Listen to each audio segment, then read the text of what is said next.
Barefoot hiking shoes. Yeah, you heard that right. Kind of sounds like an oxymoron, doesn't it? That's exactly what I thought until I tried these. Today, we're gonna take a peek at the Scrambler Trail Low waterproof shoes from Xero.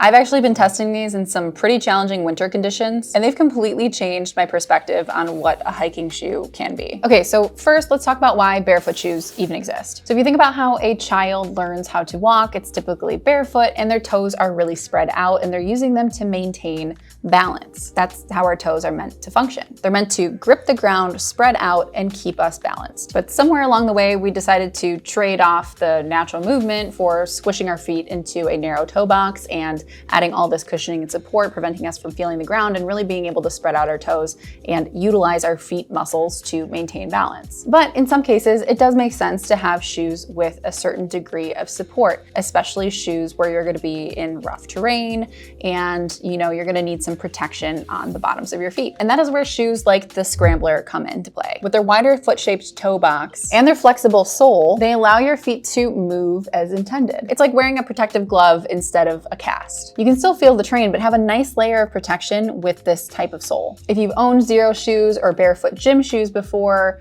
you'll be familiar with that very thin sole kind of feel. However, with the Scrambler shoe from Xero, what I did notice right off the bat is that these have a slightly thicker, more durable sole, which is something you inherently want from a hiking shoe. So this was a really interesting combination of flexibility and stability within the shoe that I did not anticipate liking so much. So let's get into more of the specs. Essentially, these are minimalist hiking shoes with a 10.5mm stack height, and that includes a 3.5-meter removable insole. As far as performance goes, the standout feature for me was their stability, which is usually something that a lot of barefoot shoes struggle with. These somehow manage to maintain your ability to have good ground feel like you would in a typical barefoot shoe, but still have a lot of stability and protection from the terrain. I mean, if you look, you can even see some of this nice insole design. So you have some good traction and, like I said, good stability built in there. Also some really decent ankle support. I will say when I wore these, I felt like my ankles were really well supported for it being a low-cut hiking shoe.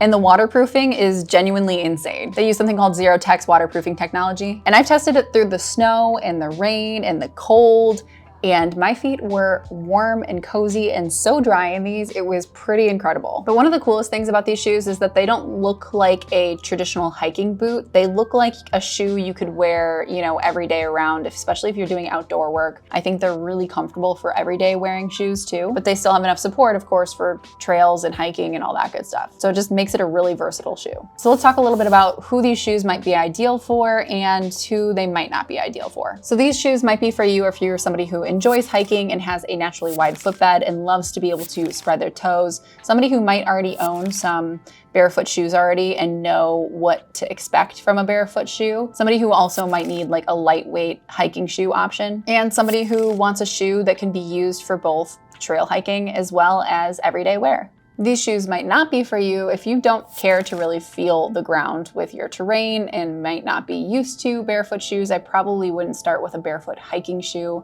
You probably should work your way up with like a barefoot gym shoe, working the foot muscles a little bit more, and then utilizing something like a barefoot hiking shoe once your feet feel capable of handling some of the additional muscles working that come from just being barefoot in general. If you're somebody who needs conventional arch support, these might not be for you. And again, if feeling the terrain under you kind of weirds you out and being able to feel parts of the ground and bumps and bevels and things like that, these probably won't be for you either. Again, if you are new to barefoot shoes, my word of advice would be to start gradually. So if you're planning on utilizing these for hiking shoes, then you're just gonna wanna do, start small, do a couple of miles, then increase your trail length, build up your tolerance to working with a barefoot shoe. Again, your feet are gonna have to work in different ways than they might, not be used to yet. So it's gonna be important to build up gradually. So after weeks of testing these shoes in all sorts of, again, wet and mushy and Chicago winter-like terrain, they have held up beautifully. I mean, they still look brand new.